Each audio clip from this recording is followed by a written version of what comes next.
Distance Nerding. He's Young Phil. And he's Jamez 5000. And we're here to nerd together. We're talking about anything, pop culture, movies, music, food, wrestling, whatever you're nerding out on, we want to talk about it.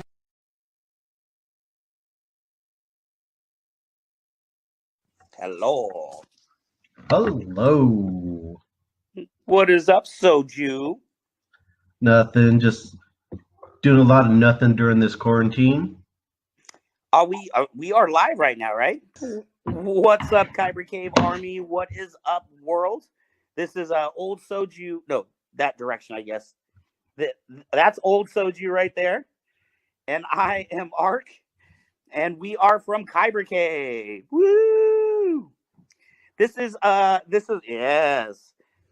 very first installment of the show, and there's a Night Hunter. Oh no, he just walked by.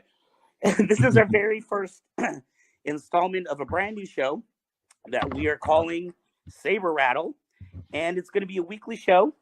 We're going to be talking about all things Saber related. What could we possibly talk about, Soju? Imperious Quartermaster here. Just wanted to wish Ark and all my friends at the Kyber Cave a happy 1-year anniversary on your Saber Rattle show. Keep up the good work, and I'll see you soon. Hey, this is Dominic Pace, who played Gecko the Bounty Hunter from Mandalorian. Just wanted to wish Saber Rattle a very happy birthday. Hope all is well. Hope to see you up in Northern California on April 30th. All the best to you guys, and may the Force be with you. Congratulations and happy birthday, Saber Rattle. I'd talk more and sing you a song, but I'm busy trying to catch this bird, other Sith Cat stuff. What up, Kyber Cave? It's your boy, Young Phil, with the Distance Nerding Podcast. Just want to wish you guys a happy 1-year anniversary for Saber Rattle. And always remember, through victory our chains are broken. The Force shall set me free. May the Force serve you. What's up, Ark? What's up, Kyber Cave? This is Jamez 5000 from the Distance Nerding Podcast. Just want to say congrats on that anniversary for the Saber Rattle. I love it. Keep it going.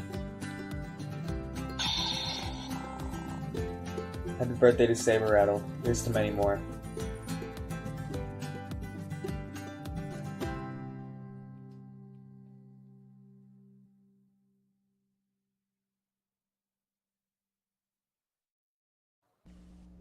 Woohoo!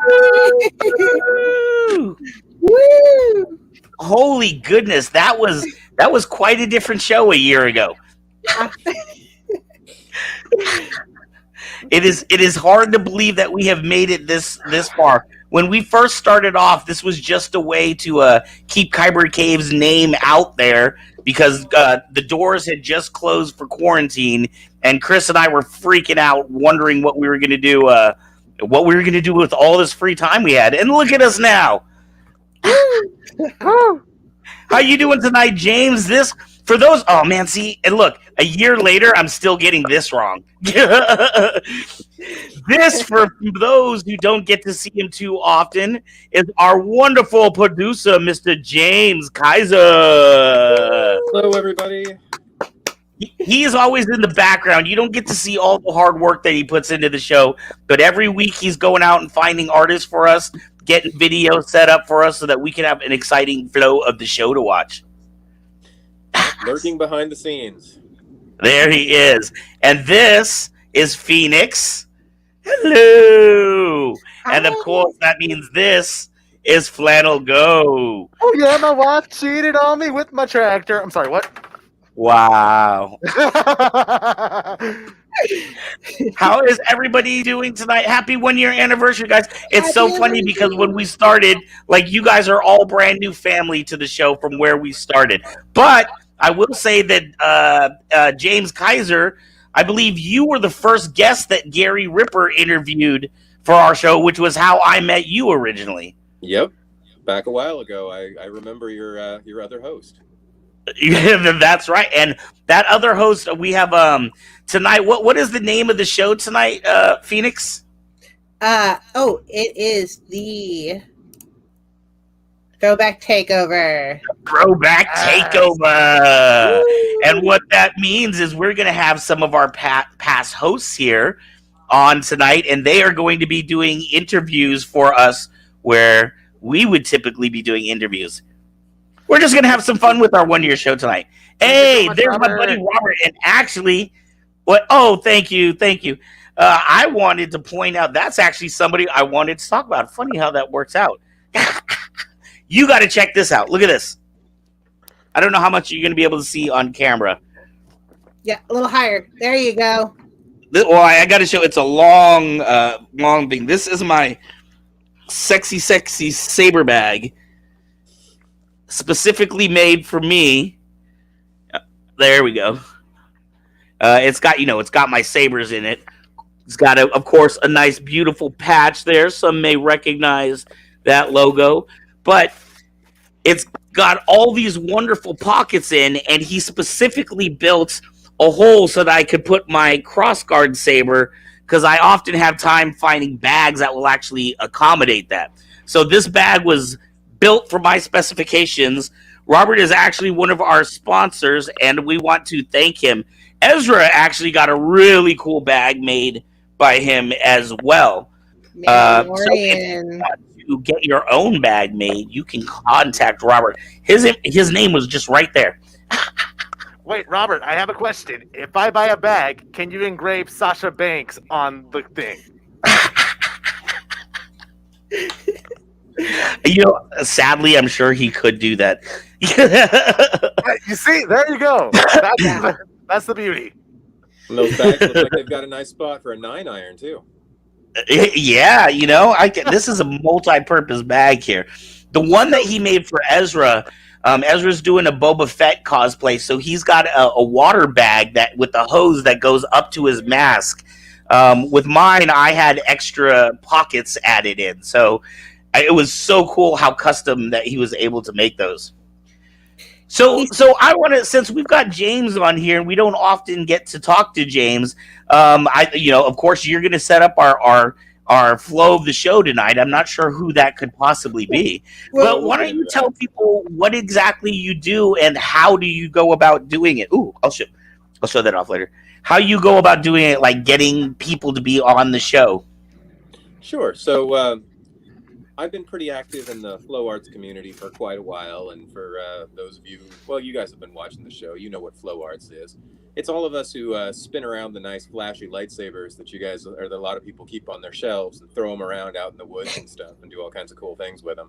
So we're out there pretty much dancing with these things, and it's not exactly a combat thing, but I've been doing it for quite a while, and so I've gotten to meet all these people who are sort of in the circus arts and fire performing and staff spinning, and some of them transition over into lightsabers, and so there's a little bit of crossover in our two worlds, and I'm sort of riding that line on the edge of the flow arts and the saber community world, trying to drag people over into, or from one into the other, and that's what I do. I go out and I find people who do this sort of stuff, and I bring it to you guys so that you can see the other sorts of stuff that people do. It's absolutely amazing, and it seems to me when Kyber Cave first started about 3 years ago, I did see videos of people doing flow now, but now I see so many new. I would say even, and maybe it's because of quarantine, and people had nothing to do. They didn't have a partner to fight with or something, so they're like, "Hey, I'm going to learn how to flow." But I'm seeing so many new faces that I don't think I even saw a year ago. Yeah, well, a lot of them have been there, but it's a growing art form. When I first started doing it, it was I'd post like, "Here's what I'm doing, and here's what I'm trying to do," and everybody would look at the videos and they're like, "Why? That doesn't have any application in a real world duel." And I'm looking at this, I'm like, "Dude, this is a light stick, right? Real world duel." I mean, I know there's Saber Legion out there and everything. They get pretty real world with this, but realistically, we're dealing with a flashy item derived from a fictional universe, so why not get a little bit fancy with it? And so I posted this stuff, and these days I don't get any pushback. I put stuff out there and people are like, "Oh yeah, flow arts." So it's definitely a very different world now than it was like a decade ago. Right.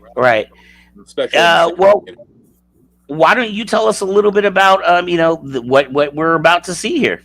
Okay, so each week I go out and I get some flow for the show. I try to give people with different styles and different sorts of vibes and techniques a little bit of a chance to shine here.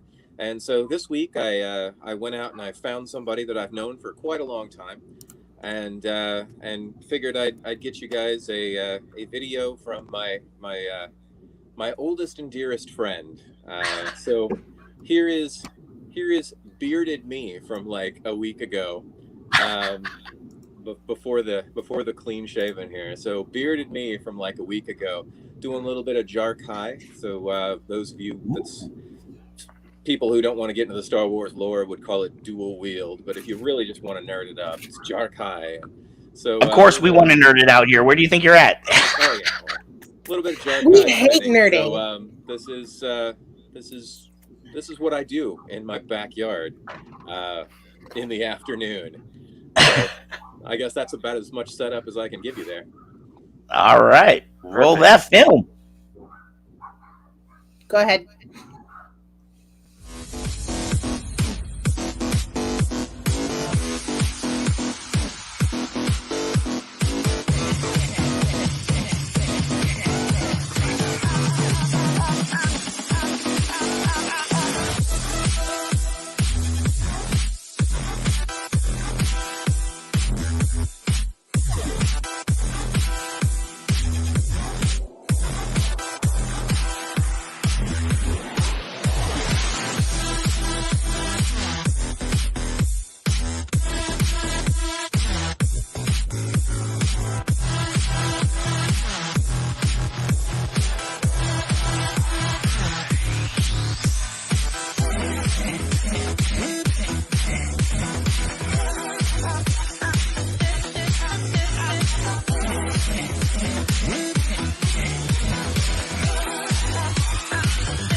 That was absolutely incredible. Does this sound any better? Am I sounding any louder at all?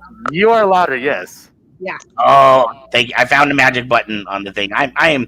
That's the first rule: is they don't let me touch the technology. Never have, never will. Mr. James Kiser, a bearded Mr. James Kiser. That was absolutely fantastic. Yes, and Jarkai. So, and to me, even when you were talking about how people were talking about how there wasn't combat application, a lot of times when I see people doing flow, it is from movement to movement, and there is a lot of fighting in the dance as well. Yeah, it's a lot of it draws from a lot of martial arts backgrounds along with a lot of dance, but it's a lot about coordination and body placement and where you are relative to your saber. So despite what everybody said about combat application, it definitely has it.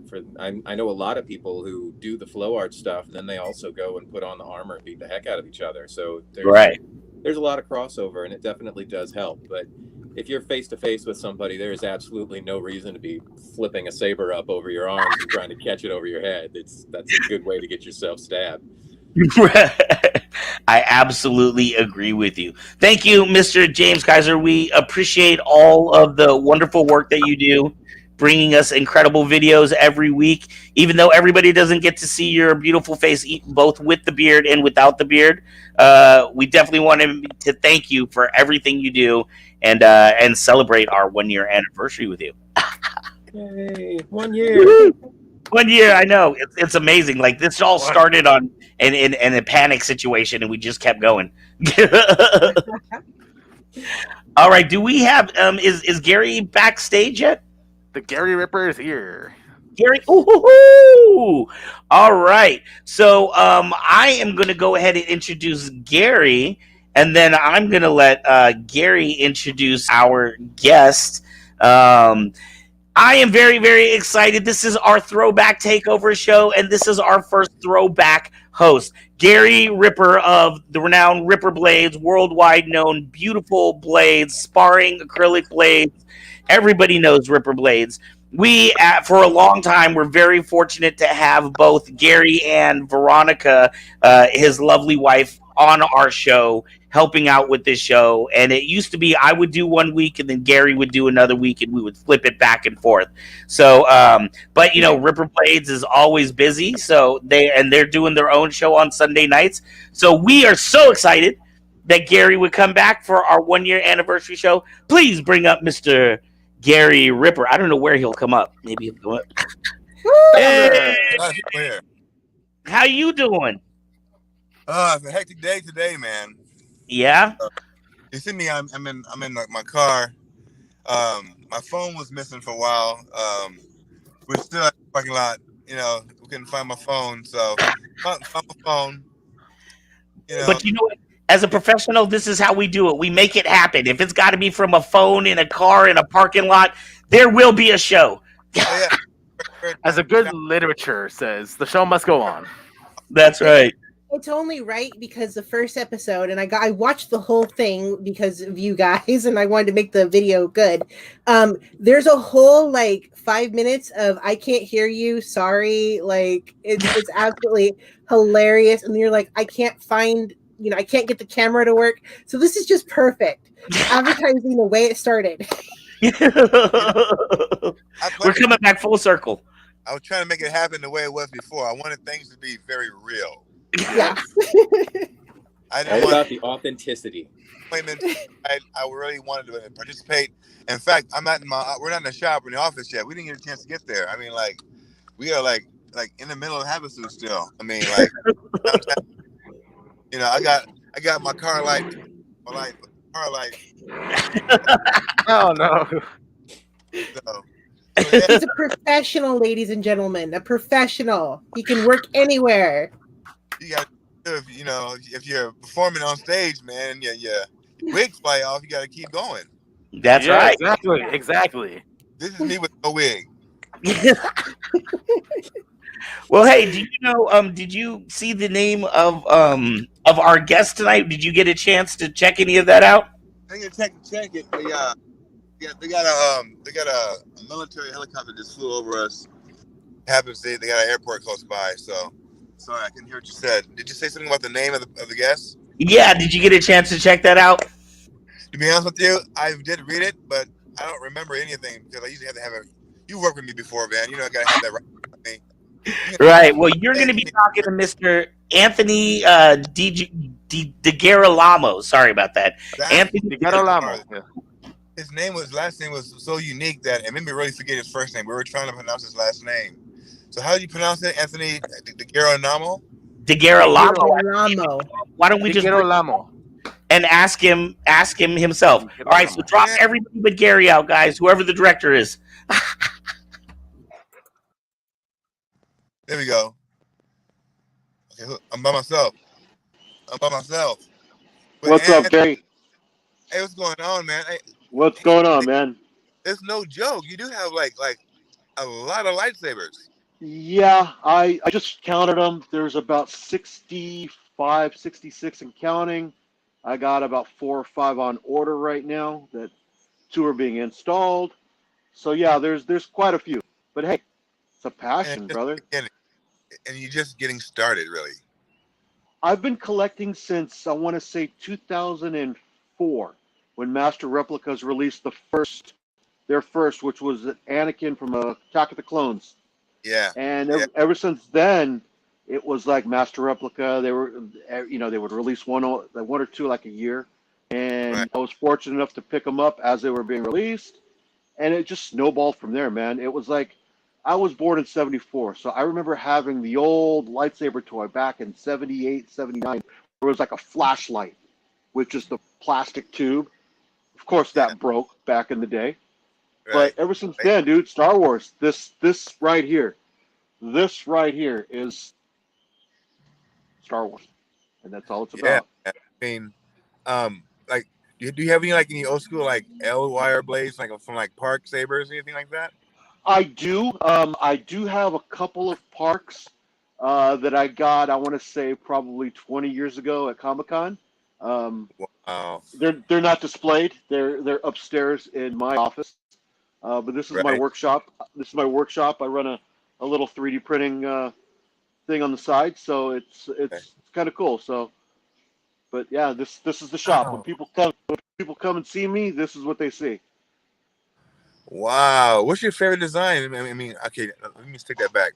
What's your favorite era of Saber? Like, do you like the original look? Do you like how they did them with the prequels? Do you like a lot of the stuff that came out in the novels? What's your like favorite like genre of like Saber builders? Like, if you had to pick like a space.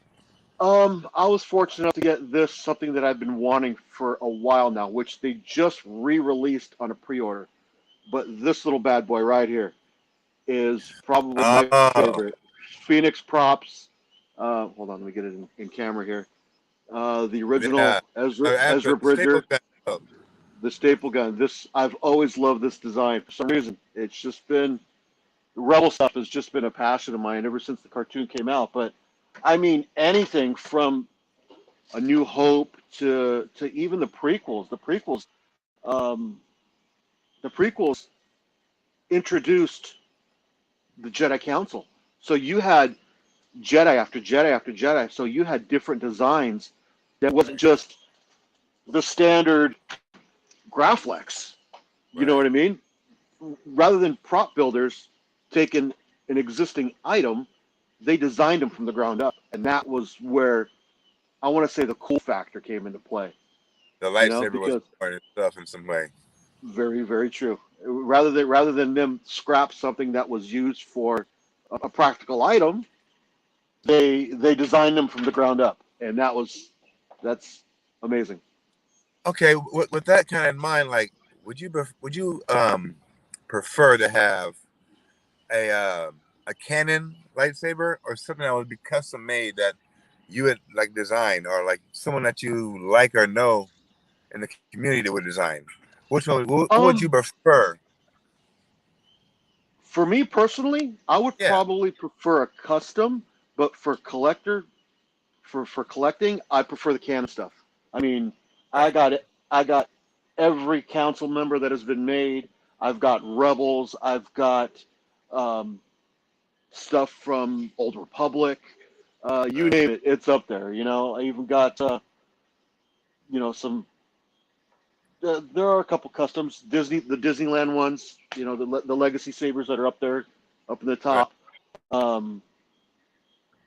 Just there's a plethora of different eras that are being displayed up here. But I mean the classic era stuff, it's amazing, I see that that Ventress staff you got up there. Yes. It's been one of my favorite staff. Got a chance to hold one ever, but it's one of the sexier sabers out there to me. Yes, and as a matter of fact, I've just purchased the second Ventress from Lux, which is getting installed right now by a buddy of mine at Starlight Saber, Sebastian, and he's doing an install for me. And my 3D printing things, I printed myself. This is something that's going to be unveiled May 4th with a custom Kyber crystal by House Kyber, which is a yellow and red dual crystal. Back in the Dark Disciple book series, Asajj Ventress goes on a quest with Quaylen Voss, and this is the one that she used.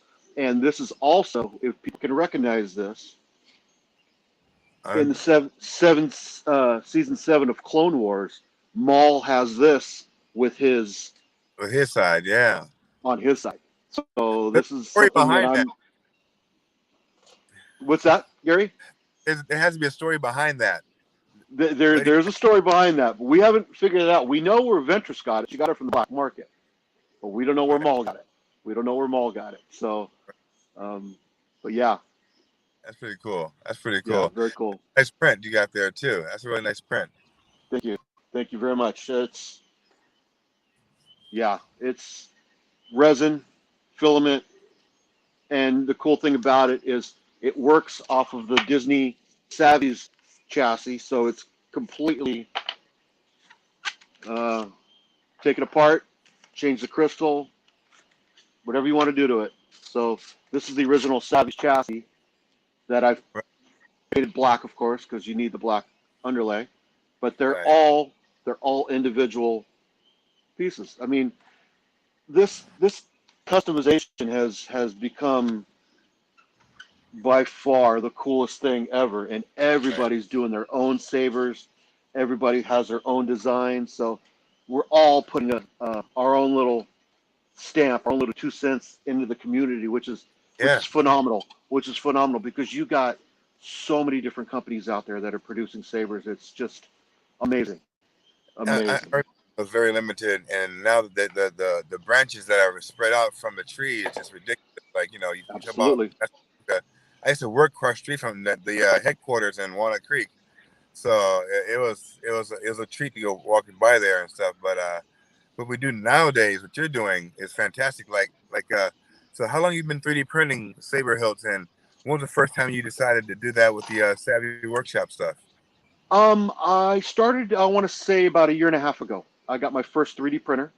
I went out on disability from work for a little bit, and I was out for 3 months, and I realized, what am I going to do with 3 months of my time not working, right? So I'm like, well, let me buy a 3D printer.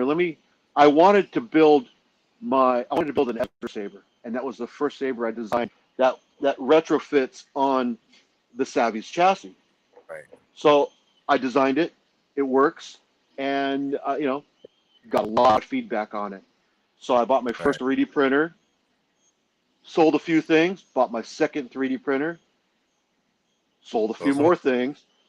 I'm up to 5 printers now going 24/7. I got a 6th one coming, and it just snowballed. And it's cool because I've had a design in graphic design drafting back when I was going to college. So 3D rendering stuff, designing something in 3D render it, is kind of in my repertoire, in my backbone, right? But being a Star Wars fan, but like I said, back in the day, they used to take existing items and turn them into lightsabers. Now they're just designing them. Now guys like me, who have the ability with 3D printing and resin printing and machining, they can create their own. I mean, there's numerous companies out there. You got Corband, you got Saberforge, you got Ultra Sabers, you name it, they're out there, and it's amazing. Anybody can go online, find a cool saber of their own, custom, something they like, make it their own, and it's phenomenal. Completely incredible. Did you feel first seeing the master replica? I mean, I know how I felt when I was like, what the? So because I see where it led. So obviously it must have been a hell of a feeling. Can you describe how that first saber that you seen light up and then look camera realistic? How did you feel when you first seen one of those? The first time I saw it, my eyes lit up because I'm sitting there, because I remember that saber back in the late '70s. The flashlight with the plastic tube. That we all bashed up and shattered the. When I first saw that master replica, I was like, whoa. Did they really just make a lightsaber that actually lights up? Battery operated? I mean, the blade wasn't removable, but still, it was still there. It was a piece of art. I mean, it was plastic, metal, acrylic tube that lit up. And I mean, back when they were released, they were, I want to say, prehistoric to what you can get now. I mean, with the CFX and the Profi and the NeoPixel blades, the Tricrete. I mean, it's just leaps and bounds from 20, 25 years ago. But when you first set eyes on it, my eyes just went, whoa, that's cool. I got to have that. And I was fortunate enough I was working with a buddy of mine who had a booth at a local, I want to say, toy and comic swap meet called Frankensons out here in Southern California. And I would work with him every Saturday, just pass the time. And the booth next to him had that master replica. And I'm like, all right, Donnie, I got to have that thing. What are we going to do? He goes, well, dude, you just got paid. I went over there and I bought it. And it was like, when you got that little pebble rolling down the hill, at the bottom of the hill, now it's just this giant snowball. And that's the giant snowball. But yeah. So how many you got now? How many do you have total right now? Up on the wall, I just counted. I got about 65, 66. I have all my original master replicas still boxed because those are the ones that the blades aren't removable. Yeah. So I have the original boxes, so they're still boxed. I want to say there's probably 1, 2, 3, 4, about 10 of those. So we're looking at about 75. I just pre-ordered 3 from the pack store, which is the Ben Swallow, forgive me if I pronounce that wrong, the second sister, where the blade actually is, it opens up and it's got the circular blade, and I got a double Cal Kestis coming, and then I think that's what you're talking about too, probably. Yeah, I just pre-ordered a Coyote Mundi from Adam Sabers. I got, like I said, 2 that are being installed right now, which is a Lux Asajj Ventress, which I call the Redemption, completely metal, and a JK Saber Starkiller, which my buddy at Starlight Saber, Sebastian, just finished the install on me. So that's going to be my saber of choice. That's the one I'm going to be carrying with me as I go. But yeah, I'm up to about 70. I want to say close to 80. Wow. Close to 80, and it just keeps getting bigger. I don't know if you see, I got all that in the wall, and then over here, right behind me over here, is completely bare. So I got room to grow, brother. I got room to grow. Yeah, you mean. So right so you're gonna fill that wall up. What's that? Wall. You're gonna fill that wall up. I'm gonna try. What hilt do you have the most of? The Canon hilt. What hilt do you have the most of? And what hilt do you still want? I want to say probably the Graflex, because there's so many different variations of it. I knew you were gonna say that. You got. Well, I assumed you were gonna say that. Yeah, you got the New Hope version. This one is the Empire version. This one was actually from Starlight as well, which completely metal hilt, internal chassis, crystal chamber, and everything. This is a CF. No, this is a Profi board. Excuse me. But there's so many different reiterations of this one. There's the New Hope version, the Force Awakens version, the Empire Strikes Back version, but probably the Anakin version. They call it the Aniflex. There's so many different versions of the Graflex. That's probably the one I have the most. Other than that, I want to say maybe, there's the 2 different Obi-Wans. There's the New Hope version and the Attack of the Clones version. Yeah. I got some Ahsokas. But yeah, probably the Graflex is the one I have the most of. That's the hard. That's like the lightsaber. Like that's like when people think of a lightsaber, they think of that most of the time, lots of times. So yeah, you know what I mean. So do you what can they do to get a hold of you for 3D printing services? Like how can I get a hold of you and get what you do for them? I have an Etsy shop, and I also have that I operate through my website. It's called order66design.com. There's the logo right there. order66design.com. That's me. That's Anthony Degirolamo. And they can email me through there. I'm on Facebook. I'm on every, most every Saber forum, on Discord. Anything Star Wars related, you'll probably end up finding me. But yeah, you can get in touch with me there. And Oh, you do me a favor too. Can you say your last name for me and pronounce it correctly? Because I'm horrible, and when I had to read it, I spent so much time trying to read it correctly because I'm bad. I'm really bad. So I'm not even going to try to pretend. So he said correctly for me, for my ear, and for others too. So when they read it, they can say it right in their head too. It's Degirolamo. Degirolamo. Yeah. That's not hard to say. Degirolamo. No. Yeah. Degirolamo, right? Girolamo. Yeah. Good old Italian name there. Girolamo. Girolamo. Right? Roll the R. Yeah, exactly. Okay. Yeah, because I couldn't pronounce it, and I was like, "How do we say it? I don't want to say butcher his name." And my wife was like, "Well, you're known for butchering names, so I don't know." It's all good, man. I'm used to it. 47 years of people butchering my last name. It's all good, dude. It's all good. Well, at least they don't call you Jack in the beginning. Oh, Jack? I'm like, oh, no, not Jack the Ripper. Exactly. Yeah, I think it's a beautiful name, actually. It's kind of a cool name. And thank you very much. And regard it, I think I like how it rolls off my tongue, knowing how to say it. Actually. Yeah, man. So once again, can you let us know how to get a hold of you and how to let everybody know where they can find you? You can find me on like I said, Facebook, Anthony Degirolamo. I have order66design.com. I also have Order66 on Etsy. But if you go to order66design.com, there's actually a link to my Etsy page, my Facebook page, my Patreon, my Instagram. Everywhere you can get a hold of me, order66design.com. And yeah. Right on. This is she's here to visit me right now. Yeah. I also want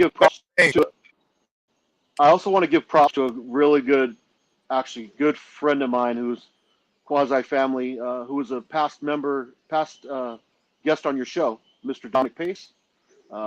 Really good friend of mine, and he's going to be going on a little signing tour promoting Gecko the Bounty Hunter. Again, I believe he starts early May. So check out his website, lairthegecko.com. And that's good. That's a nice plug. Yeah, yes, he's got numerous dates from here.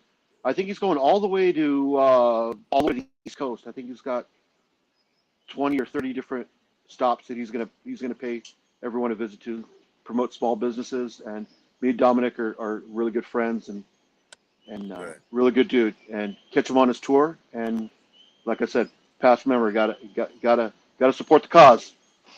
Right on. Yeah, man.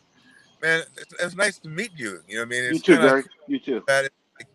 It's really nice to see the love for sabers and I've seen I've probably seen I wouldn't doubt if I've looked up lightsaber and seen some of your collection somewhere along the Google, imagery. Cause that's a nice collection that you got there, man. And believe it or not, Dominic was the one who actually I want to say instigated, but he's the one who initiated this. He was here the other day, and he was sitting there taking video of himself behind the wall of the sabers, and I think Van Gogh had posted, or someone on Kyber K posted, if you have this collection, hit us up. And Dominic's like, tagged me in it right away, and I'm like, that's how this all got started, dude. So I'm like, I got to give back. Got to give back to the family. That's a beautiful collection. Yeah. I mean, I remember a time, and if I've seen something like that, I would lose my mind, like I'm doing right now. But you're just looking online, and you're just scrolling, and then you see, you sitting with these sabers behind you. I'd be like, oh my God, look at this guy's collection of sabers, man. That is fantastic. I mean, and one thing I need to mention about 67 sabers up on the wall.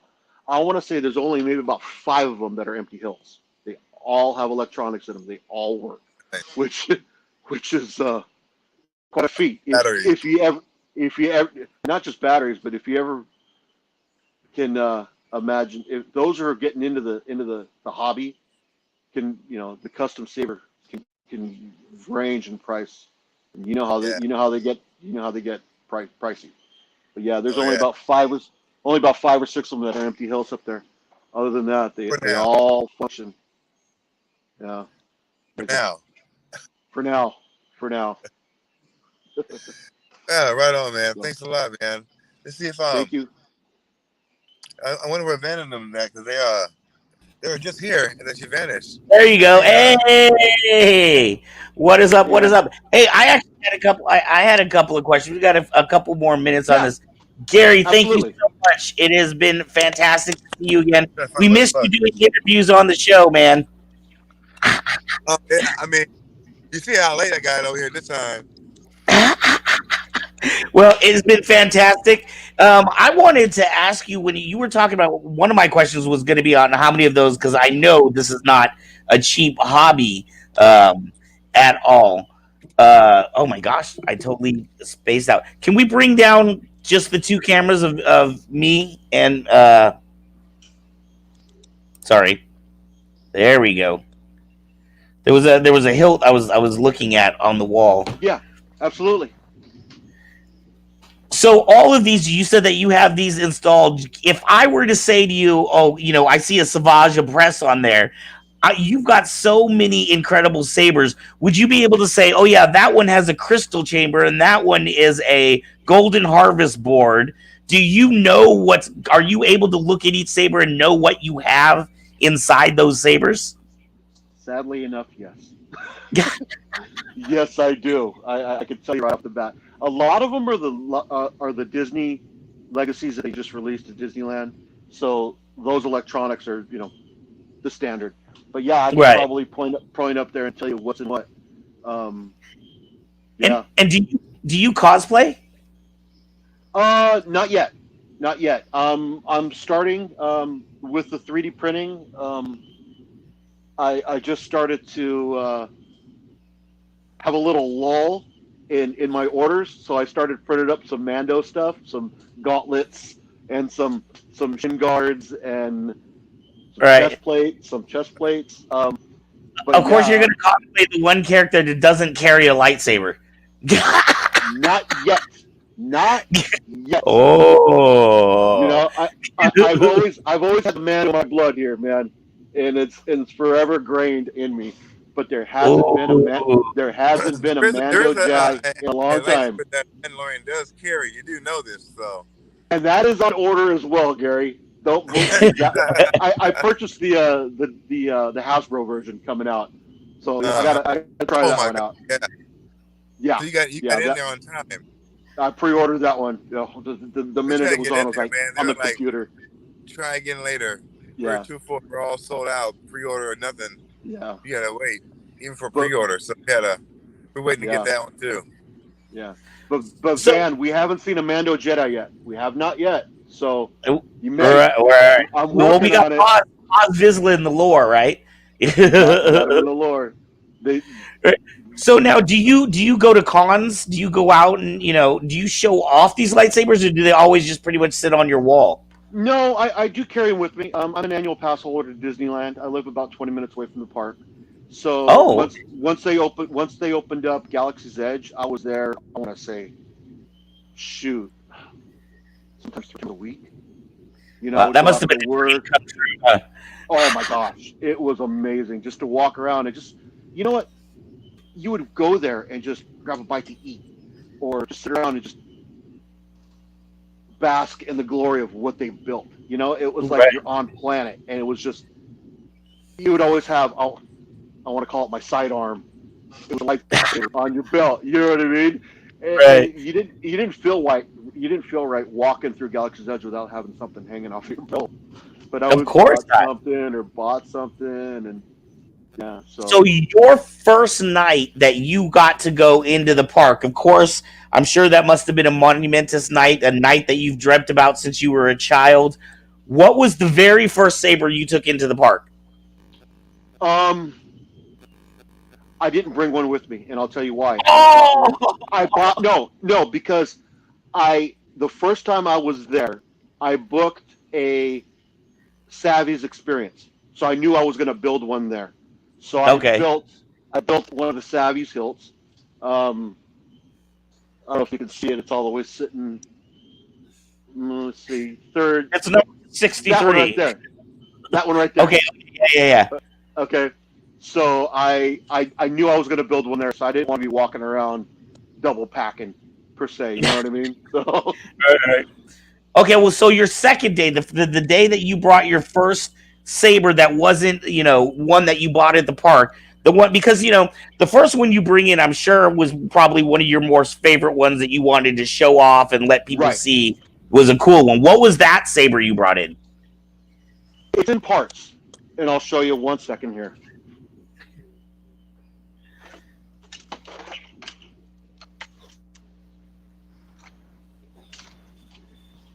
And the reason why it's in parts is because I'm still 3D printing some of it. I took the Savvy's hilt, and like I was telling Gary earlier, I designed the Ezra Bridger staple gun, which is all 3D printed, that fits over the chassis hilt, over the Savvy's chassis. So this, I was walking around the park with this, and people were like, "Where'd you get that? Where'd you get that?" And I'm like, "I made it." So that was my go-to for a while. But then, with it being 3D printed in plastic, some parts broke. So, but I was always bringing my my Savvy's hilt, because I was changing out the crystals, and then I ended up getting which one was it? It was my Graflex. This one I got, like I said, from Starlight Sabers with the metal chassis and the crystal chamber, and this was hanging with the D-ring on my belt every time I walk into Galaxy's Edge, and with it being the quintessential lightsaber, people didn't realize. I mean, it was just a Graflex. But to me, this thing was gold. Right. It's the original. This is the original. I don't want to say it because it's got the Empire rivets on it, but I always walked around with something with a D-ring. I didn't like the cover tech. Yeah, I didn't like the cover tech because every time you bump into something, it would fall off. And when you're carrying around a $1,000 lightsaber, you don't want it to fall off and break. That's definitely not a good thing. Yeah. Yeah, we have no idea what you got in your hip. They think you got it inside their store. They have no idea the quality of what you have on you. It was almost like being a it was almost kind of like an incognito, coming into the park. But I participated in two of the Saber meetups that we did at Disneyland. The first time we had about, I want to say, a good 400 people, but the second time it was massive. There was probably close to 1,200 people there, and it was we all lined up in front of the Millennium Falcon at Batu at Galaxy's Edge, and it was the amount of lightsabers. It was just phenomenal, and we lined up by colors. It was like red, orange, yellow. Isn't that a famous blue, picture? Purple. Yes. Yeah. I think so. You're one of those people. Like, I remember seeing that picture. I think it was used on advertisements or different news stories or something. Yes. And the first time I went, I was the yellow guy. I wanted to be. Everyone had a double red hilt or a double blue hilt. But what I did was I took the Galaxy's Edge, the Temple Guard saber. Yes. And I made a saber pike. So I was walking around with the double. Let me see if I can get it in frame here. The double Temple Guard. Right. One I was. If you see that first picture, there's like, I believe, 2 stormtroopers, and I was literally right behind the stormtroopers with my double yellow Temple Guard. That was kind of cool because people were asking, "Where'd you get that? Where'd you get that?" I'm like, "Well, I 3D printed it. I designed it." Right. Well, I guess that's the best advertising you could do for your own business, right? What do you think? I was at the park 3 days a week. But yeah, they're all on my website. They're all on my Etsy page. So people that want to do this to themselves, All right. it's kind of cool. And so, final question before I let you go here. Absolutely. Horrible, the worst thing in the planet happens. A meteor is coming towards your workshop and your house, and you only have time to save one saber. Which saber are you saving? It's got to be my Ezra. Oh, got to be my Ezra. I've been hunting and searching for this hilt for years, and this is the original run. And believe it or not, when I purchased it, the gentleman who sold it to me, this hilt alone will run you $1,200. Ooh, empty, $1,200 empty. And I befriended him, and he had it, and they only, I believe, made 100 of them. Wow. And the plaque that this came with was number 10. Wow! So this was the original. This is the first number 10 of the 100 run. And I want to give props to him for selling me the saber for $400. Wow. But yeah, if meteors come into Earth and I gotta grab one, doesn't have electronics in it, but it will. This is the one. Well, I want to thank you so much. Your collection is honestly an absolute thing of beauty. I have never actually been in the presence of such a. I own a saber store, and I haven't seen that many sabers. Well, if you're ever in Southern California, man, message me, come by. I set up shop in my garage. You can see what I'm doing 3D printing wise. Come visit, man. Oh man, we were just down there last weekend. We were fighting Lightspeed. We were fighting the crate base in LA. Okay. So yeah, next time we come down for a battle, you can be sure I'm going to be up there posing too in front of that, taking selfie shots in front of all those sexy sabers. Absolutely, hit me up. You're on, you hit me up through Messenger. We'll make it happen. Excellent. And for those of you, once again, Order 66 Custom. Order 66 Custom. Order 66 Design. Design. That's right. And you can find me there. I also customize droids, the Galaxy's Edge droids. I designed the chopper for the Galaxy's Edge droids, and I also this one. There's probably maybe about a dozen of them rolling around Florida and LA. And I did this one for myself. This was a passion of mine, and this is the only one available, which is Bucket. And this is fully remote control, uses the electronics from the Galaxy's Edge Droid Depot droids. And yeah, this is my baby here. This is my Bucket. So completely 3D printed, everything. Yeah, so I do sabers, droids, cosplay. Like I said, catch Dominic on his tour. He's going to be signing all the test cards that I'm doing for him. So you can catch Dominic on, like I said, LarryTheGecko.com. And good family friend of mine. And yeah. And in fact, Dominic, we are on that tour you were talking about. We are the very first stop on that tour. We're going to have him for Star Wars weekend up here at Kyber Cave. So we're going to have the local Mando Mercs out, the 501st, and Revolution out to come say hi to Dominic. So we are very excited about that. And on top of that, that will be our 50th episode. So we're doing a live show that night. So we're super, super excited. I'm hoping you're going to be tuning in for that one. Absolutely. If I'm available, I'm tuning in. Every chance I get, I always support my boy, so it's all good. Wonderful. Thank you, Anthony. I want to thank you so much for being our guest tonight. This has been a very special show. Rip, thank you so much for being an excellent interviewer and a friend and mentor of mine. I appreciate you always, sir. Right on, man. I'm happy to be here, man. Just glad to see you doing well, man. And Gary, for everybody out there, on Sunday nights, you do a live show, right? Yeah, every Sunday. I I go around 6 o'clock, and some Ripper Blades Live. Go to our webpage. On our Facebook page, and yeah, you can find me over there talking about stuff. I'll pull people in from the audience.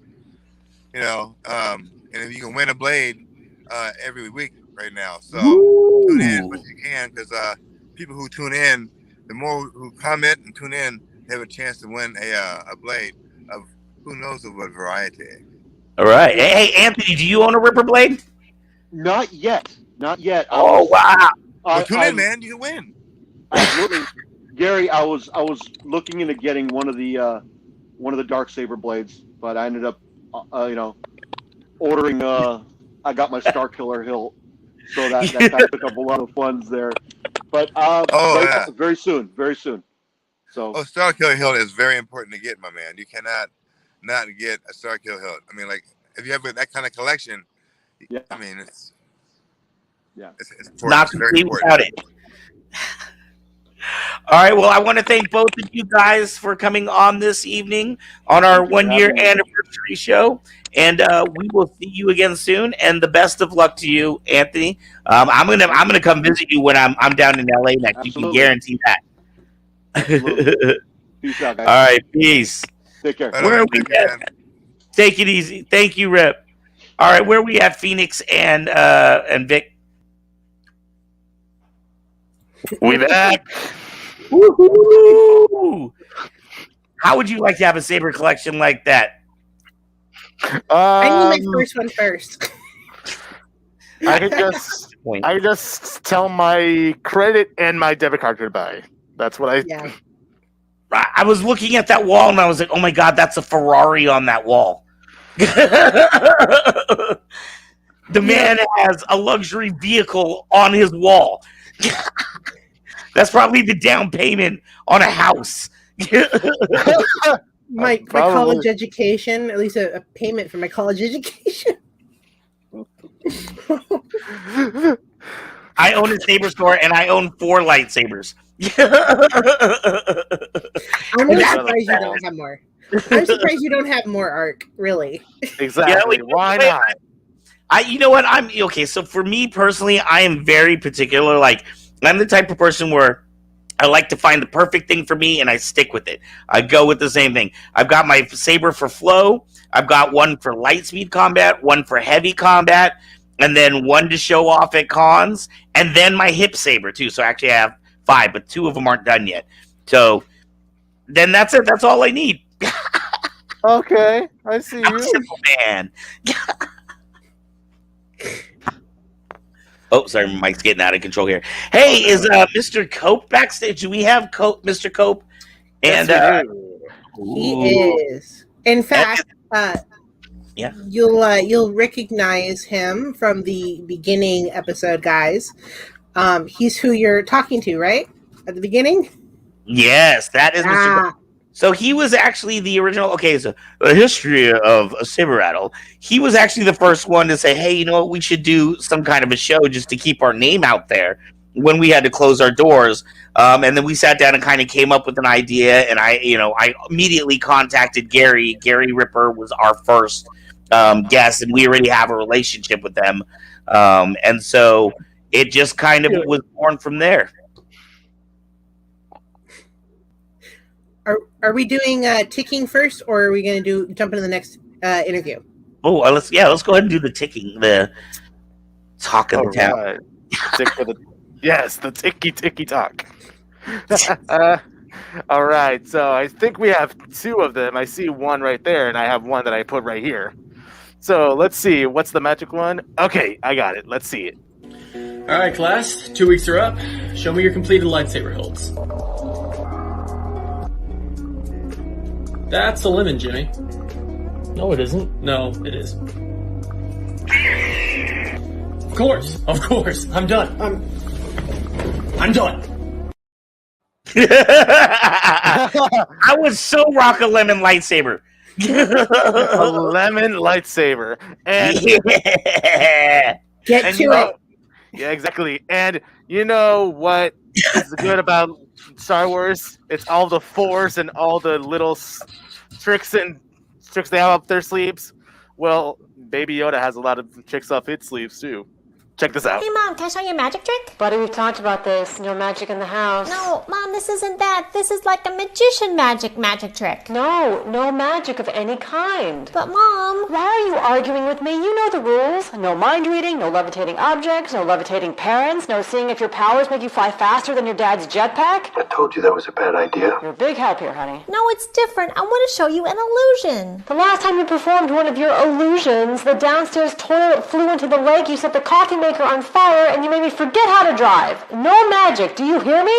But I have this tuxedo and top hat. That's so cute. Yes, of course I want to see your widow magic show. Okay, just think of a card. Okay, got it. That great Groudini will make the card you are thinking of appear. Abracadabra. Not again! Uh-oh.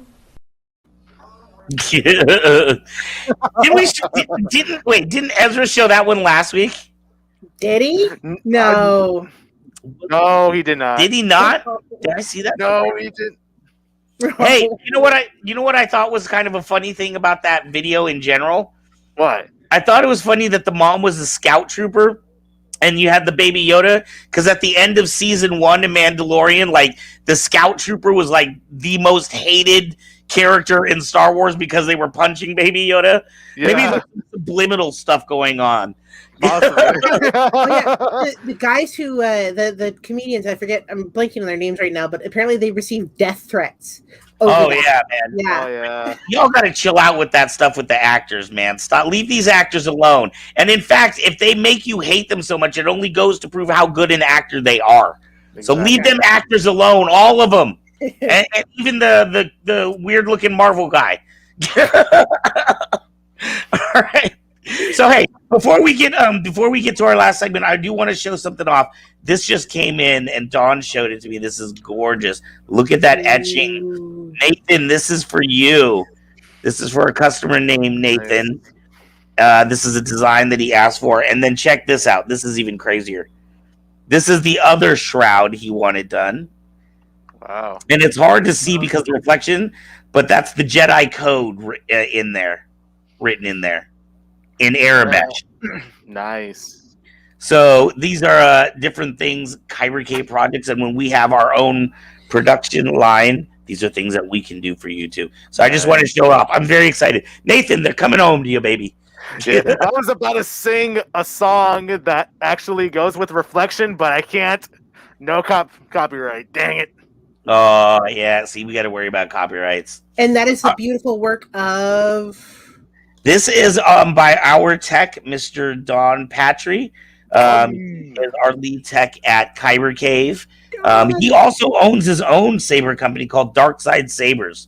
And they will be producing their hilts very soon for you to acquire. But he is our lead tech here at Kyber Cave, and we are very, very lucky to have him as well. Nice. All right. What say we get into this last little segment here? All right. We have Old Soju. In fact, I'm not just introducing a guest tonight. I am introducing a guest host who will actually be doing the interview for me, sort of like the original host did for ARC. So we welcome Old Soju and Brian Karasek, who does the a voice, a very particular voice, and I think you guys will recognize it.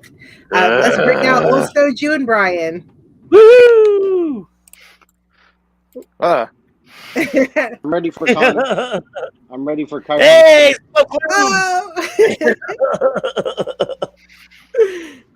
We've been deceived. How's it going, everybody? What's up, Old Soju? Happy 1 year anniversary, man. Happy 1 year anniversary. Can you believe this started a year ago? I had a quarantine beard going. I would look like Grizzly Adams, dude. I think we're all there right now.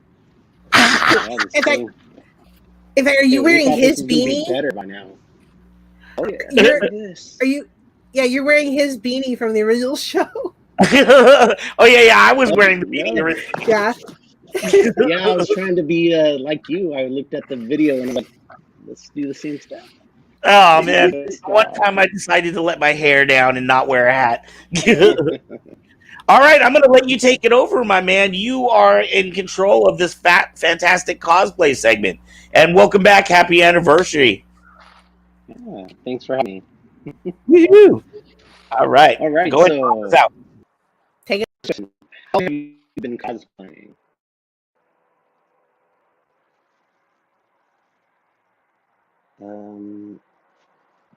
I don't hear anything.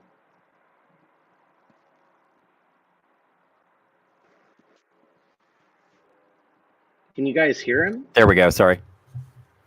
I was about to say it was like the first episode too, where we had this audio. Sorry about that. Yeah, operator error on my end. Can you hear me all right now? So how long have you been? Yes, good to go now. Okay, great.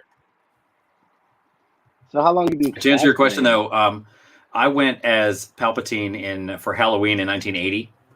I was 6, and so I had like my mom got me this black like adult size bathrobe and cut it down like just the length, but I still had the sleeves, so like flopping around out there. And then I had a black pillowcase for a hood, and like he's on screen for 45 seconds in Empire Strikes Back, so there's not a lot of dialogue to work with. So I'm just like going from door to door. The son of Anakin Skywalker must not be allowed to become a Jedi. And I spent the whole night explaining why I didn't have a scythe. Like, where's your scythe, Grim Reaper? Like, I'm not the Grim Reaper, but if I was, I would kill you. So that's I was a stuck-up cosplayer from the get-go. I actually like to joke that I've played the character longer than Ian McDiarmid, but like it's no big deal. He did get cast in 1983. I've been doing it for 3 years, so whatever. Oh, that's cool. That was Star Wars Celebration in 2019 up there in Chicago, and I had been dying to meet this guy since 1980. I mean, I was a big D&D kid, but so with the first movie, Darth Vader was like the jam. He's my guy.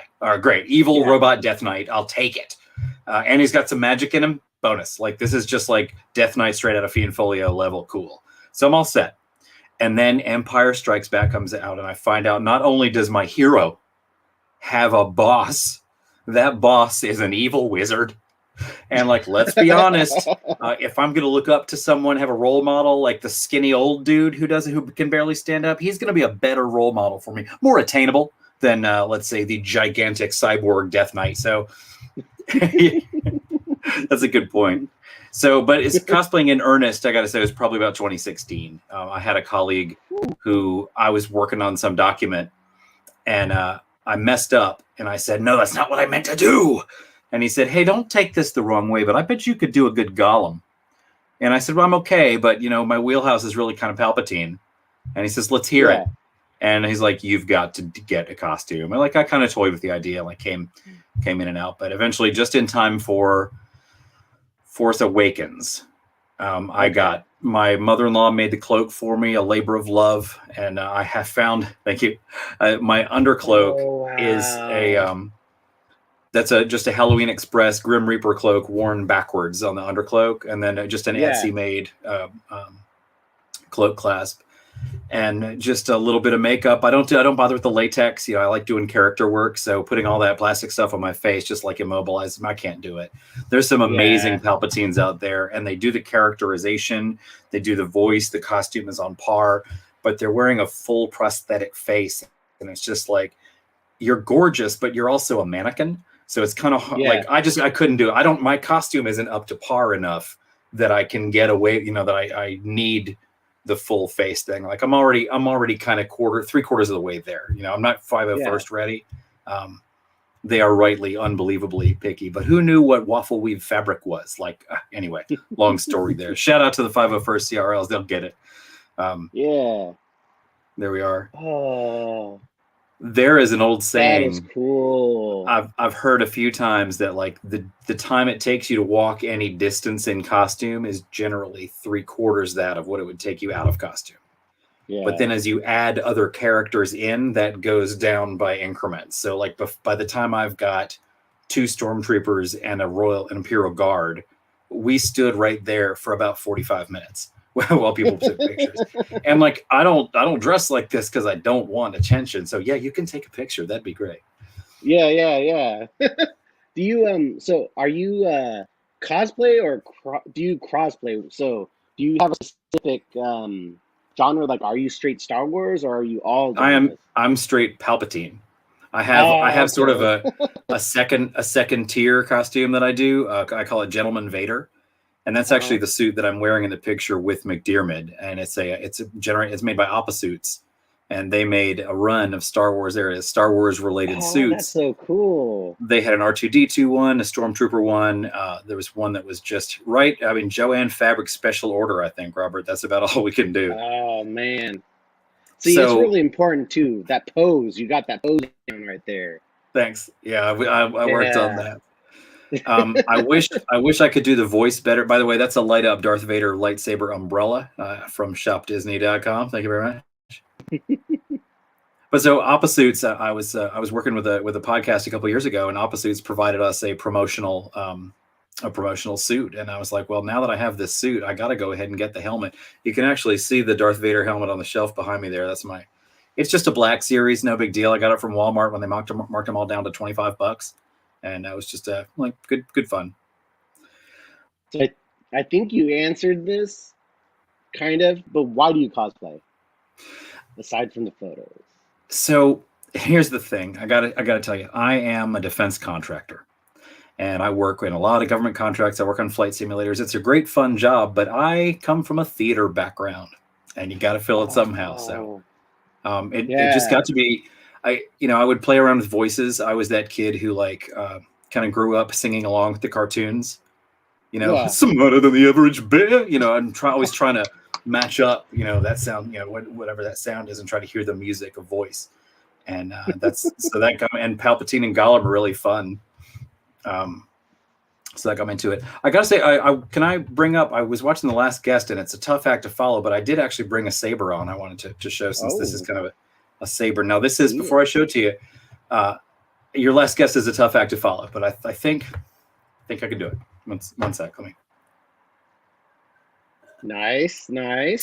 So this is a limited edition saber. It's from 2015. It came out shortly around the Force Awakens. Very exclusive club was able to get this. I had access through a local connection, and you had to get a Subway meal. And what you would do is this is a glow stick right here. Mm-hmm.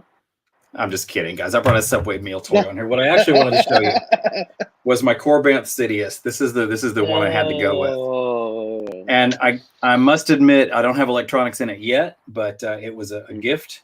In exchange for this, I swore to never buy another lightsaber, but it was worth it. I've always wanted a Sidious. And the funny thing is, about 6 months after I got that, Hasbro came out with the Force FX Sidious for $50 less than I paid, and electronics and blades. So compared to your Corbanth, that thing is it's like a Subway sandwich. It's big. Oh, okay.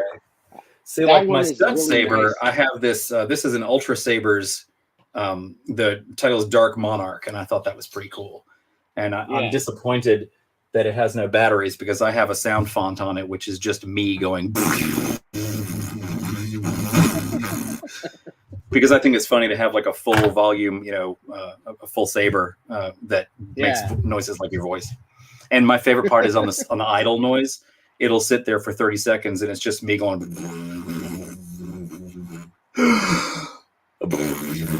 So I breathe in the middle of it.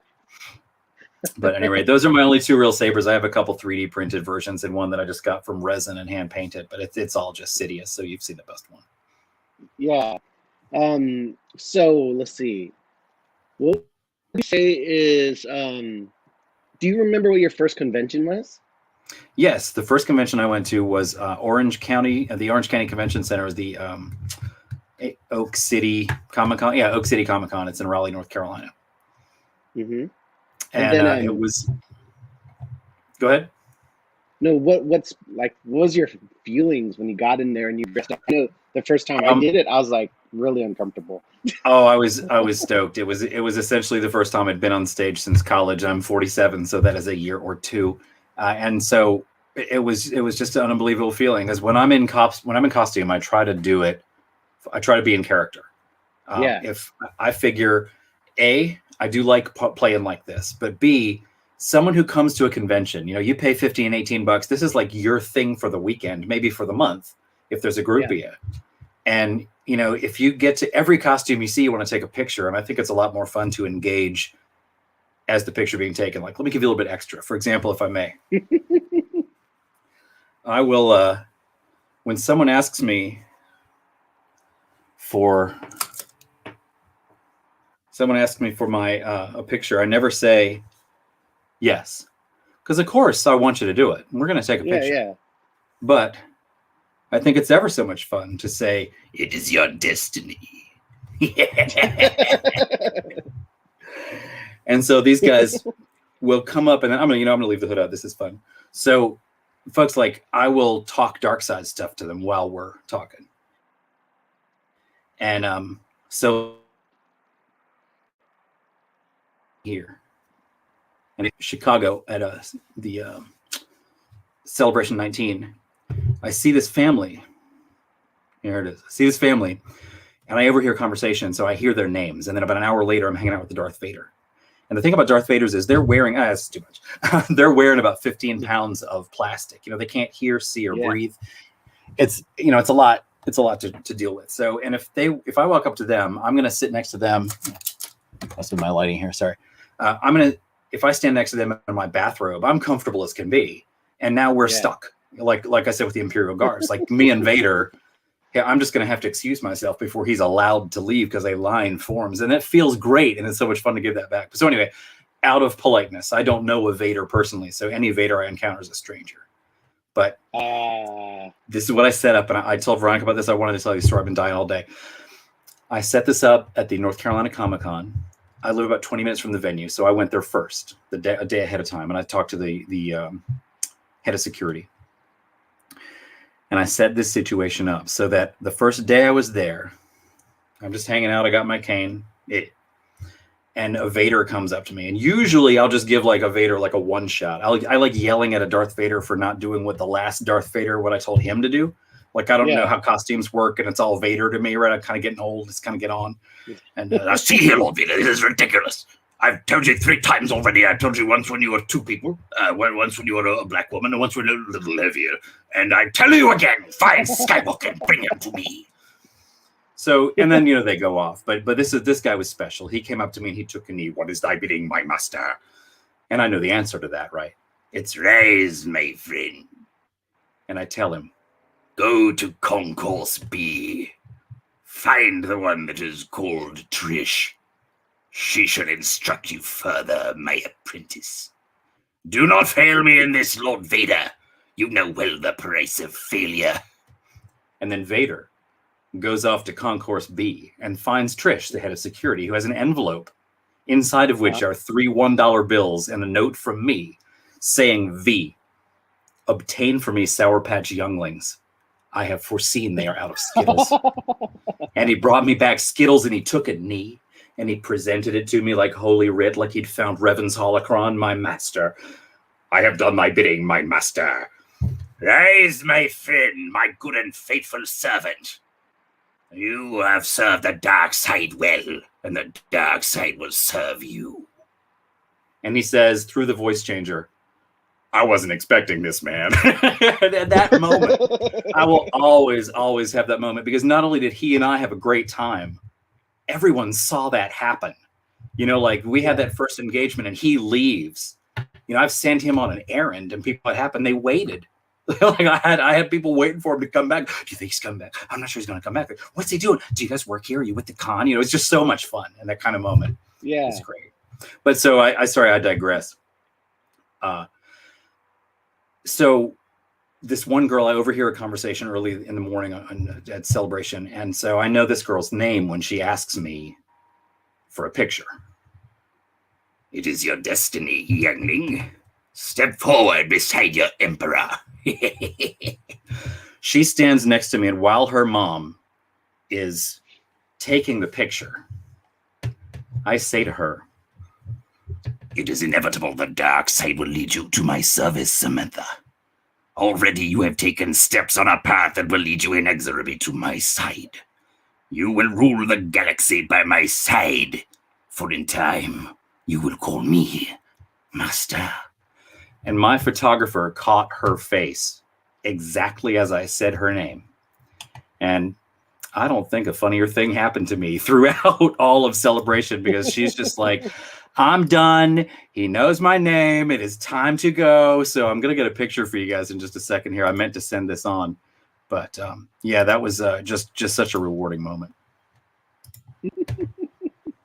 And then, do you? So I noticed, like, when I go to cosplay events, I start learning costumes or start learning people. But it's weird because I don't say they're friends, but they're cosplay friends because we see each other and we're like, hey! Would you say you have a lot of those?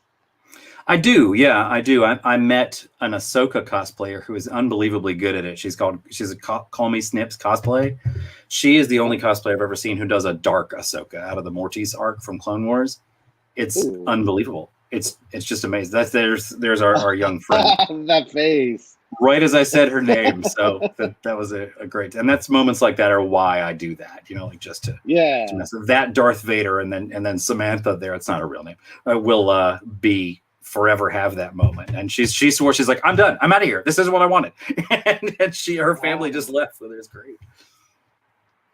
Man, too bad you're not local here in Sacramento, man. It'd be fun to go out there with you.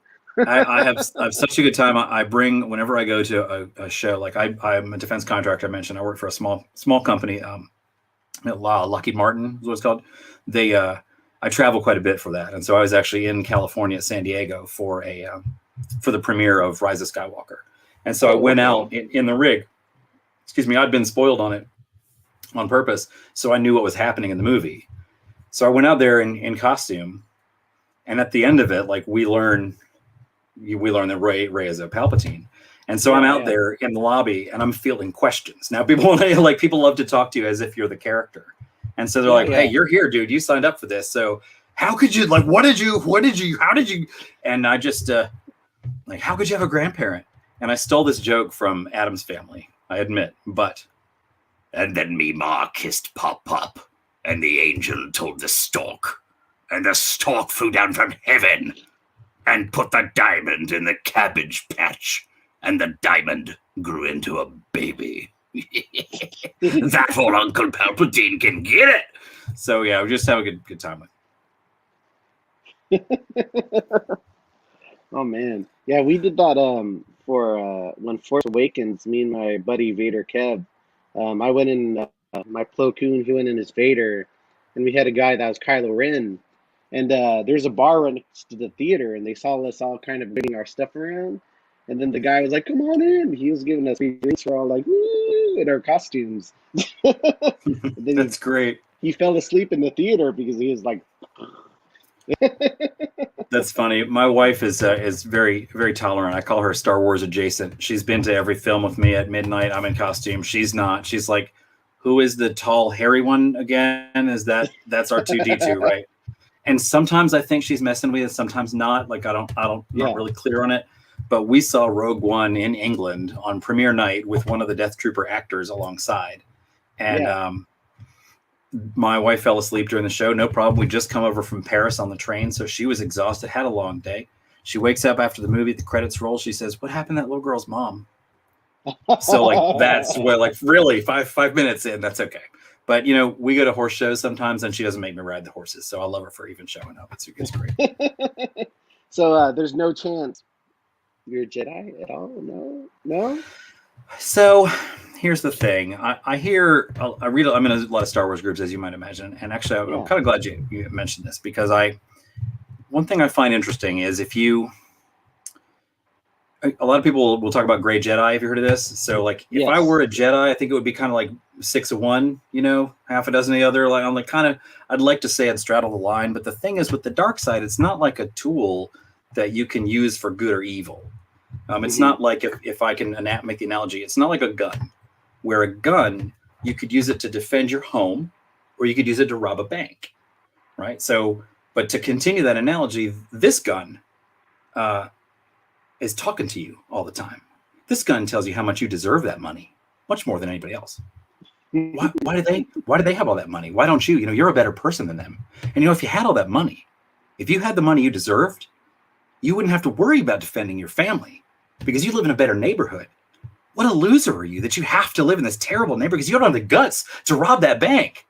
And the gun tells you that every day as you drive past the bank. And then at night you come home.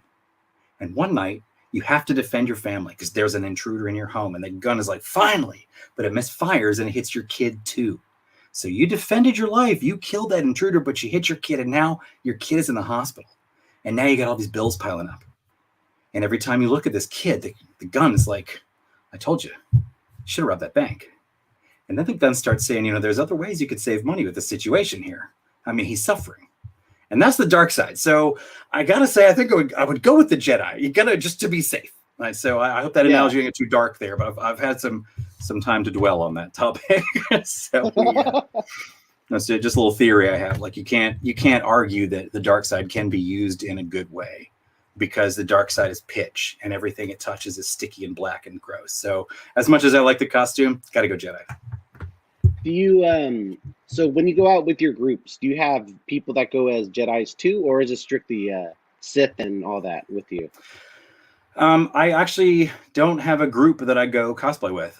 I show up and I know people that I'll meet up with at cons, but it's never planned. We're not like Facebook friends or in touch. It's just like, hey, what's up? Yeah. So, I meant to say that a Soko cosplayer I mentioned, I got off track. Sorry, but I met her and her group at a convention because I saw her and I said, came up behind her, and I love doing this.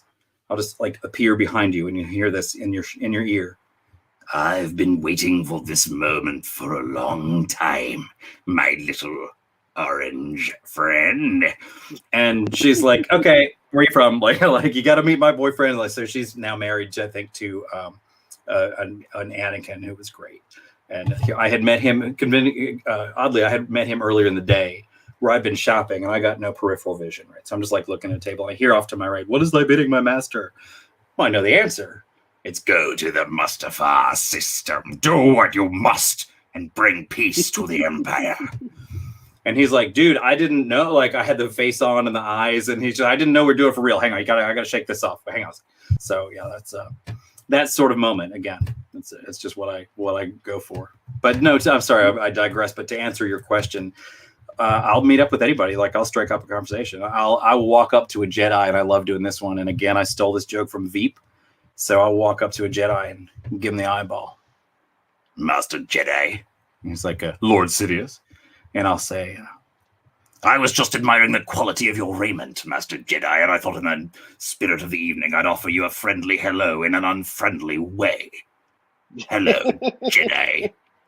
And he's like, yeah, that was unfriendly. Yeah, you called it. It's fun to play with that. Yeah. I've always noticed every time I go to these events, I'll be standing there in a Jedi cloak. If I don't go as a Plo Koon, like, I'll be standing there next to my friend who does Vader, and everyone will go straight up to me, hey, can you take a picture for us? And I'm like, I'm in a Jedi outfit, man. Right. It's fun to play along with character. I like that. Like I love getting salutes from stormtroopers. I got to relive the stormtrooper moment on the long escalator at Star Wars Celebration in Chicago. I would go up and down that thing all day just for that. Like we ended up teaming up. Like here's 6 stormtroopers. I'm like, all right, go. Wow, this has been absolutely fantastic. Your impersonation is so much fun, dude. I wish we would have you out here on the West Coast. Thanks. Dude, it would be so much fun to troop with this guy, Chris. Yeah, I don't know if you have time, if we're running short, but I did want to mention I'm also a collector. It's not just Palpatine. So have we got a minute? Or we need to wrap. Yeah. Okay. So naturally, as much as I like this, I couldn't always have the costume. So the next best thing was to play with the toys. And way back in 1980, you could send in, I think it was 5, maybe 4 proofs of purchase from a Star Wars figure. You cut out the proof of purchase, send it in with $4.95 shipping and handling, and 6 to 8 weeks later, you get back the Emperor. Oh, this is the original. Cool. Now this is the original toy, but it's not super valuable or anything. It's just it's just a figure. You can usually pick them up about $15-$20 at most collector stores. But this is the one I got in the mail, so that would be. Wow. So even back in the day, it was destined that you were the Emperor. For sure. I mean, we went home from Star Wars, from Empire Strikes Back, and in 1980, and I was like, I want to be him for Halloween. Absolutely amazing. That collection runs through. I love like weird off-color ones. So this is my Muppet Palpatine. This is the Muppet Uncle Deadly. He came with a gonzo Darth Vader who's put away, but he also came with a chicken Imperial Guard. So I think wow. pretty nice. Excuse me, let me have a drink here.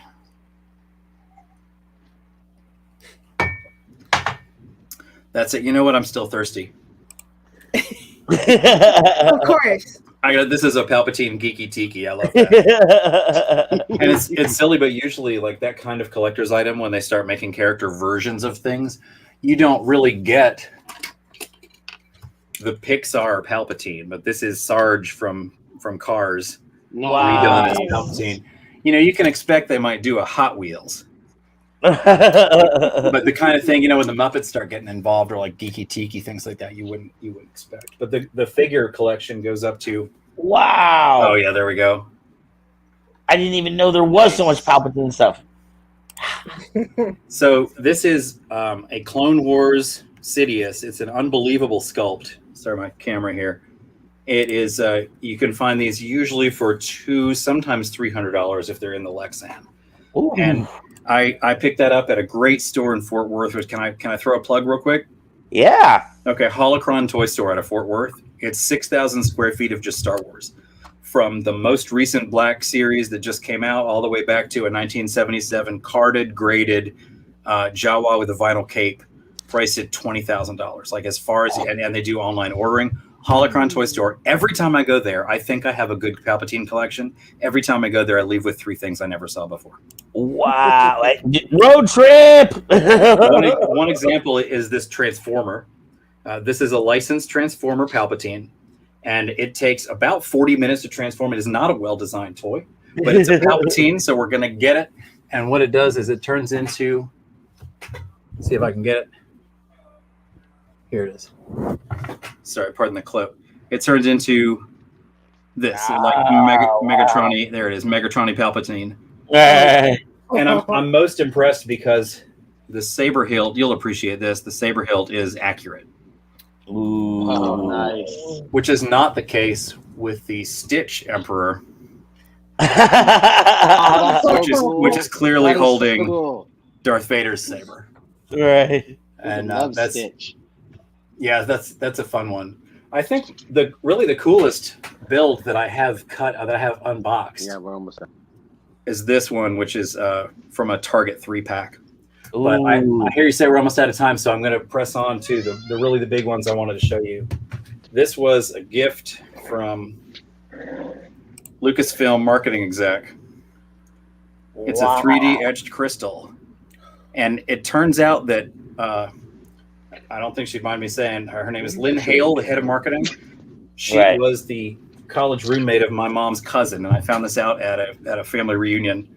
And she's just like, "Oh yeah, you know, Lynn Hale's was my college roommate." I said, "Do you still talk?" And she said, "Yeah, we go to the beach every year." And I freaked out. I was like, "If I sent you an email, would you mind forwarding it on?" And I forwarded on this amazing, 9 paragraphs of "I like Star Wars." And she just responded back and put this in the mail to me. And I got this FedEx package from Lucasfilm, and I was just like, I can't even open it now, right? Like I gotta keep it.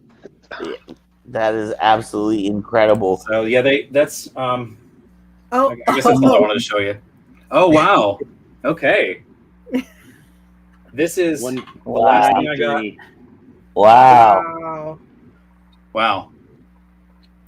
Also from Holocron Toys, this is the most recent. It's the Gentle Giant statuette of the those are so cool. Yeah, he's unbelievable. I unbox everything. The only thing I still have in the package is that Clone Wars Sidious, because that's really hard to get, and it was a gift. So that's a good one. But if I may, can I ask I know those Gentle Giants are expensive. How much was that? That was on the shelf for $350. And worth every penny. Like I said, every time I go to that store, I come away with something I didn't see before. So yeah, it was that was good. All right. Well, I don't want to take up too much of your time. I will often say that if you want to bring up Palpatine with me, like decide whether you want to talk to me about Palpatine or watch all 9 of the saga movies, because I can run about even with you. But thank you so much for having me on. It's really been a pleasure, and may the Force be with you. One more thing. One more thing. Facebook. Can you explain the Facebook real quick? You gave me a more link. I'm one of the admins on the Sith Library and Archives, which is a Facebook fan page, and we sort of were a semi-in-character page sharing Sith culture, artwork, and occasional discussions. And I've been on a little bit of a hiatus since I had my young apprentice about 3 years ago. So haven't been doing much there, but they keep an excellent show running, and I always plug them if you're interested in any kind of Sith jokes on Sundays or serious stuff throughout the day. Check it out, Sith Library. We'd love to have you. Red Blade for life. Right. If people want to check out, do you have a place where you do photos and stuff, or people? Yeah, I have another Facebook page that's just myself called it's Darth Karosis, and that's the only thing in 8th grade that I wrote that I still like. Darth Karosis on which is Corrisis. Excellent, wonderful. Because I was like, it's like corrosive, but it's also like my last name, Karasek. So, and then I just wrote down a bunch of Cure lyrics. So, but that's where I stopped. Well, this has been seriously fun. Go ahead, Phoenix, finish this one out. But I do want to thank Mr. Chris Cope, our original host of the show. Thank you for coming back and doing this interview for us. You got to be a part of history.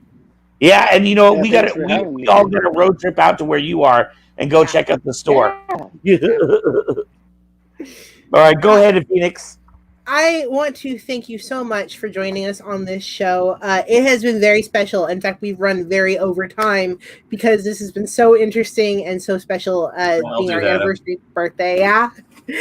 Hopefully we see you at cons when it begins again. I tell that everybody. I can't wait to see us back in our original environment. And thank you so much. We can't wait to see what you do. Everybody follow the links and hopefully go and check out what he does. It's an incredible voice, and I love it. Thanks very much. May the force be with you. All right. Who's controlling? Is that me? Woohoo! We survived the show, guys. It has been a very special episode, actually, and like I said, we've run over time because it is a special episode. It is our birthday, anniversary, whatever you want to call it. It was actually kind of fun seeing. I'm sorry that I didn't include a link or a clip of Ripper in the first, because it was absolutely hilarious watching the three of you go. Can you hear me? Can you hear me now? Yeah.